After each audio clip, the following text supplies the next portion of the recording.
Ini adalah termodinamika.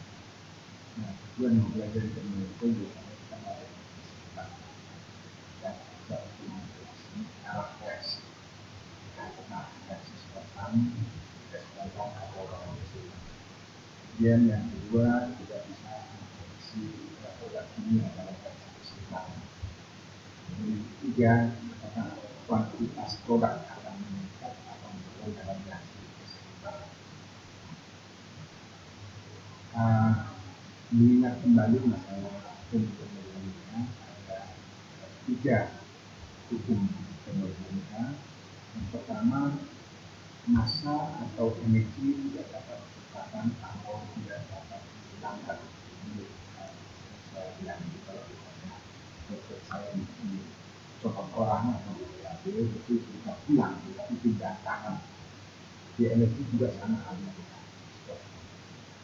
Kemudian itu ada KE di sini, ada Q, itu program work yang dibuat. Kemudian yang kedua, itu semua proses di alam cenderung terjadi hanya dengan peningkatan entropi. Perubahan selalu mengarah kepada peningkatan. Ya, nah, itu entropi itu biasanya untuk mengarahkan orang, dia tidak tahu peraturan. Ini delta S, ini Q per T ya, atau delta H. Tapi dengan delta H bagi dengan suhu. Kemudian delta S kalau sama dengan 0 ini reaksi dapat balik ini. Delta S sama. Kalau lebih besar dari 0 itu reaksi tidak dapat balik. Itu delta S itu adalah fungsi suhu, kemudian volume dan tekanan. Kemudian juga fase, fase padat, cair, dan gas.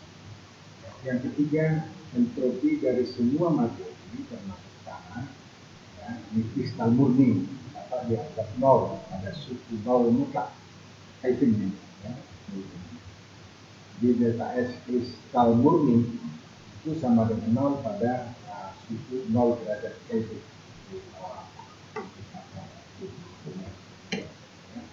Jadi kita akan membahas beberapa enthalpy, entropi, dan energi bebas.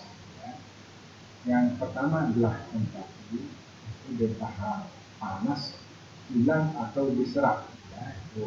Jadi kalau misalnya delta H-nya positif, itu endotermik, panas diserap. Kalau dia negatif, itu eksotermik, ini panas dilepas. Jadi misalnya panas diserap itu kalau dalam dapur kita kasih peralatan itu akan dingin. Jadi di lingkungan itu akan dingin karena dia menyerap panas. Beda dengan kalau kita memberikan asam sulfat, kita kasih air, itu kayak mendidih, jadi dia pasti melepaskan panas. Nah, ini contoh tentang perhitungan. Tentunya termodinamika itu energi atau satuan yang penting itu adalah energi. Ada kalori dan ada joule. Itu. Nah, di dalam buku Manual of Chemistry and Physics itu semua senyawa murni ada, delta H, delta T, delta S itu ada. Nah, delta H itu dari standar state untuk aluminium oksida, itu minus 399,1. Delta H reaksi itu minus 202,9. Nah, kalau reaksinya misalnya Fe2O3 ini solid, kemudian ada 2 Al direaksikan, sekali lagi ini menjadi Al2O3 dan tambah 2 F. Nah, kalau yang murni seperti Al itu energinya 0, dia juga demikian. Jadi kalau untuk menghitung pembentukan atau delta entalpi dari reaksi yang di atas itu mineral pembentukan dari E23 ya, itu itu bisa dihitung E2O3 tambah Al menjadi AL. Nah, kita masukkan E-nya itu reaksinya minus 2,26 itu sama dengan reaktan kurang produk gitu, ya. Nah, reaktannya 309, produknya 309,1 plus 0 ya, itu kurang X yang harus kita cari ya, sehingga delta F delta H formation dari F23 itu sama dengan minus 190. Jadi tidak contoh untuk kemudian, nah ini energi reaksi. Ini kembali ada kalau kalau koloid, ya koloid energi di satu. Tapi ada juga cara reaksi. Ya. Jadi A dan B itu supaya bisa bereaksi harus ada collision atau bertabrakan. Jadi itu semakin jauh jaraknya, tentunya semakin tidak bisa bereaksi. Jadi ada energi tolak menyerap, kemudian ada juga energi tarik, dan ada keseimbangan. Itu yang namanya dengan tadi itu delta G sama dengan delta H sama delta S. Kita mulai dari entropi juga, itu ukuran ketidakteraturan atau keacakan ya dalam reaksi. Nah ini digambarkan oleh bola dua ini ya. Bola A itu diisi dengan gas yang berwarna, tapi ditutup tutupannya. Ya.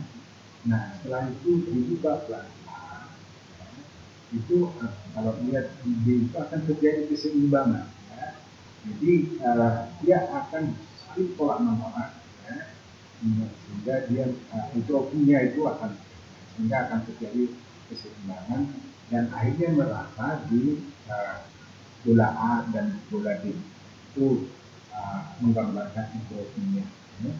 Sama dengan kalau misalnya terlalu padat di suatu tempat, ini orang juga merasa gerah dan akhirnya usik-musik.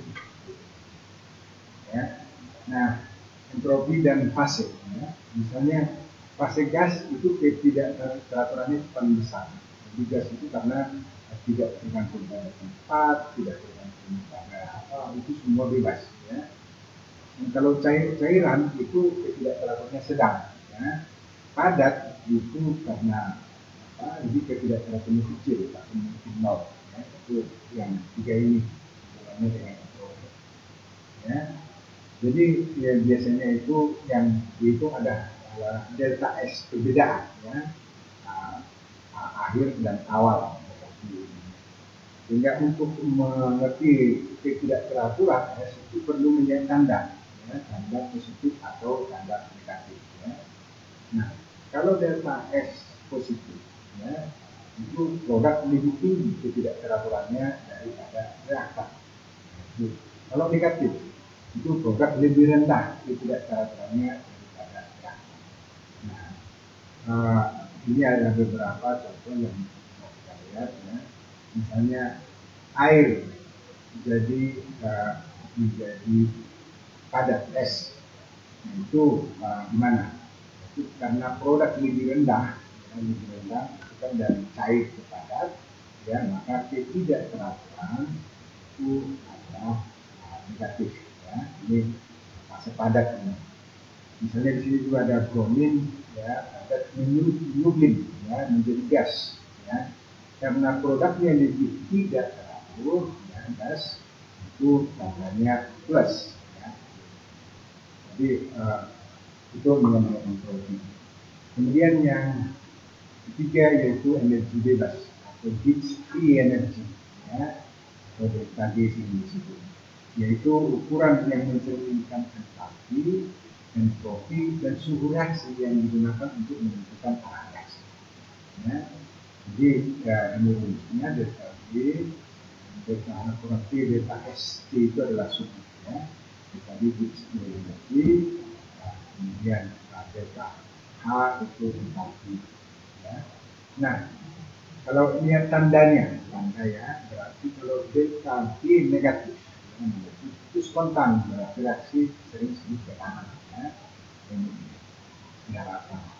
Kemudian kalau positif ya, itu reaksi tidak spontan atau ke kiri, bahkan sering disebut juga itu mungkin sintesis ya. Kemudian kalau delta G 0 itu dalam keadaan keseimbangan ya, itu delta G ini yang sering kita diskusikan secara teoritis tadi ya. Jadi untuk menghitung delta G itu bisa dari delta H atau entalpi, bisa dari delta S atau entalpi, dan bisa juga dari delta G yang ada di tabel-tabel ya. Itu handbook of chemistry and physics ya. Kemudian delta G reaksi itu juga hubungannya dengan volt atau elektrik itu ada minus F elektrik ya. F itu adalah konstanta Faraday. Nah, kalau delta G reaksi sama dengan delta G standard state ya, tambah F ln Q ya. Q itu reaksi bukan keseimbangan, sehingga Q adalah reaktan dibagi dengan perkalian produk. Nah, kalau delta G reaksi itu sama dengan 0, berarti dalam keseimbangan ya, maka ini delta G reaksi sama dengan F ln K, berarti itu adalah perkata keseimbangan. Maka bisa dihitung karena atau konstanta keseimbangannya itu delta G reaksi dibagi 5,07. Ini kalau satuannya kilojoule, kalau satuannya kilokalori itu dibagi 1,368 ya. Jadi K itu bisa dihitung ya. Nah, ini adalah sering dibuat untuk menentukan konstanta keseimbangan, atau konstanta kelarutan, atau konstanta asam, atau konstanta basa. Secara teoritis, kalau sudah ada data-data termodinamikanya itu bisa ditetapkan ya. Dan lagi delta G sama delta H kurang DBS, ini persamaan ini digunakan untuk menghitung perubahan energi bebas ya. Ketika diberi perubahan entalpi, suhu dan ya. Ya untuk menghitung ya bisa kita lihat berikut ini contohnya. Nah, ini contohnya gypsum ya, kalsium sulfat ya. Nah, di sini ada dalam kilokalori ya. Jadi molekul CaSO4 itu minus 429, H2O minus 9, kalsium ya, ion kalsium ya, itu minus 132,5, ion sulfat minus 107,3 kilokalori per mol ya. Kemudian gypsum dapat larut dalam air, reaksi berikut ya. 2H2O tambah kalsium tambah nitrat. Nah, dalam hal menghitung konstanta equilibrium digunakan adalah aktivitas, bukan konsentrasi ya, aktivitas. Karena mungkin konsentrasi tinggi tapi aktivitasnya tidak tinggi ya. Sehingga aktivitas kalsium kali aktivitas sulfat menjadi dengan aktivitas kalsium. Nah, yang kalsium sulfat itu padat ya. Biasanya kalau yang padat itu aktivitasnya satu, dan air juga seperti itu, aktivitas air di dalam air aktivitasnya satu ya. Jadi kalau zat padat semua aktivitasnya satu, sehingga ini biasanya, sehingga konstanta kelarutan ya, konstanta kelarutan kalsium sulfat itu sama dengan perpaduan dari ion kalsium dan sulfat ya. Intinya di sini aktivitas. sehingga bisa dihitung ya, bahwa konstanta larutan itu 10 pangkat minus delta GR dibagi 1,34. Nah, hasilnya itu 10 pangkat minus 4,63 ya. Jadi itu adalah konstanta kelarutan dari chips. Jadi bisa digunakan untuk yang lain, larutan apakah kapur atau apa saja garam-garam yang larut itu bisa dihitung dengan masukkan ke air ya, biasanya 25 derajat Celcius, kemudian diukur ya.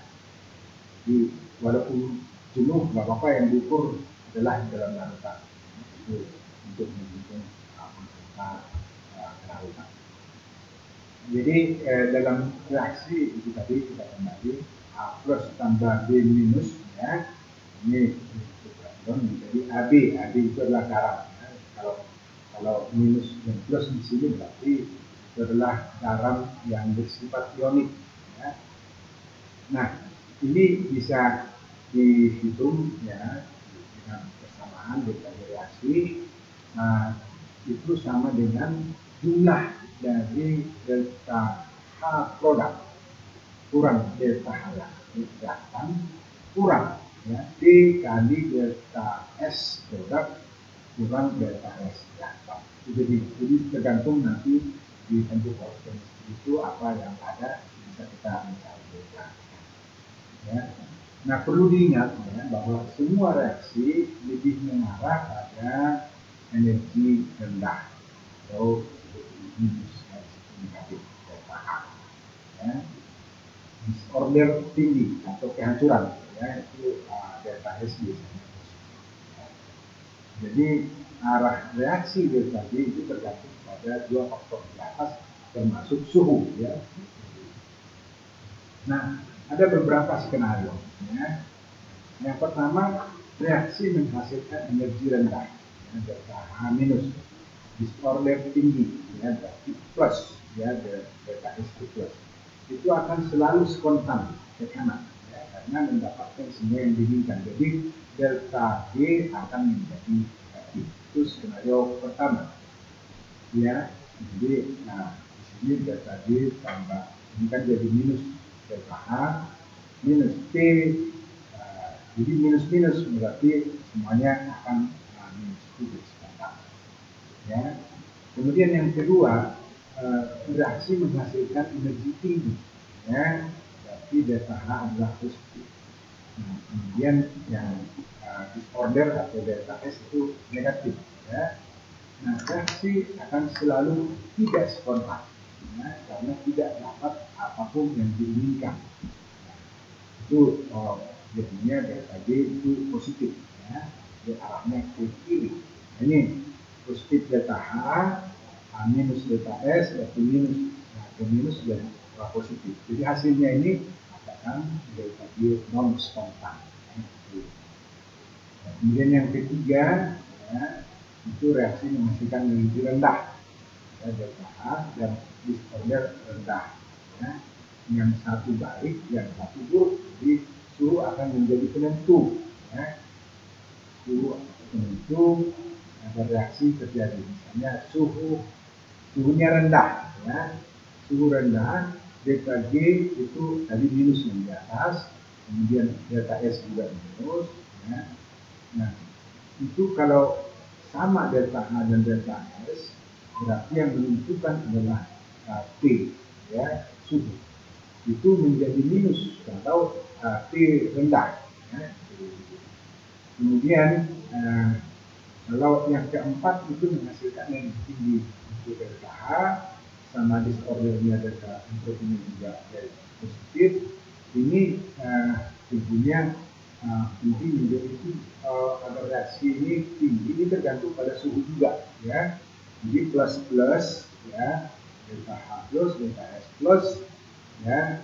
Nah ini kalau T-nya tinggi itu delta G menjadi minus, akhirnya reaksinya spontan ya. Itu ini ada beberapa contoh yang bisa dipakai. Saya tidak perlu harus menjelaskan, jadi mahasiswa bisa menghitung dan bisa juga menggunakan rumus atau reaksi kimia yang lain. Ya. Nah, kemudian reaksi yang tidak dalam keseimbangan. Ya, jadi di dalam tangan itu pada umumnya kita ada reaksi keseimbangan. Kalau di tabung reaksi, iya, reaksi atau titik kelas, ya, itu reaksi keseimbangan. Jadi kalau di tanah itu biasanya kalaupun bisa dikatakan steady state, ya, kayak konstan gitu, tapi bukan pada keseimbangan. Ya. Jadi kalau melihat reaksi ini, ya, CB CA itu produk, ya, dibagi dengan AB dari C plus. Ya. Nah, apabila reaksi tidak dalam keseimbangan, maka kita katakan itu adalah pure activity product, ya, atau Q. Ya. K keseimbangan kita ganti menjadi Q. Bila reaksi tidak dalam keseimbangan itu bergeser ke kanan, itu kalau delta G lebih kecil dari 0, ya, berarti negatif delta. Nah, berarti ini adalah Q sama dengan K, ya, dalam keadaan keseimbangan. Nah, kemudian kondisi itu kemudian juga ada disebut dengan unsaturated atau tidak jenuh, ya. Biasanya di tanah itu pelapukan misalnya menjadi unsaturated. Tetapi tidak bergeser ke kiri, ya, itu delta G-nya lebih besar dari 0.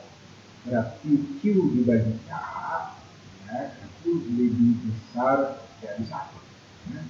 Dalam kondisi ini satu mineral sedang terbentuk atau sintetik dalam melakukan jenuh. Ya. Kemudian ringkasan dari termodinamika ini sebenarnya yang pertama, kalau delta H negatif, delta S positif, ini spontan, ya. Ini suhunya rendah, negatif delta G. Kalau delta H positif, delta S negatif, ini tidak spontan, ya. Delta G-nya positif. Nah, kalau yang ketiga, dua-duanya delta H dan delta S negatif, ya, ini tidak spontan kalau positif, ya, tinggi suhunya. Kalau rendah itu jadi negatif spontan. Yang keempat, kalau positif dua-duanya, delta H dan delta S, itu suhu tinggi itu jadi spontan, tapi kalau suhu rendah itu spontan. Itu mengenai termodinamika secara teori.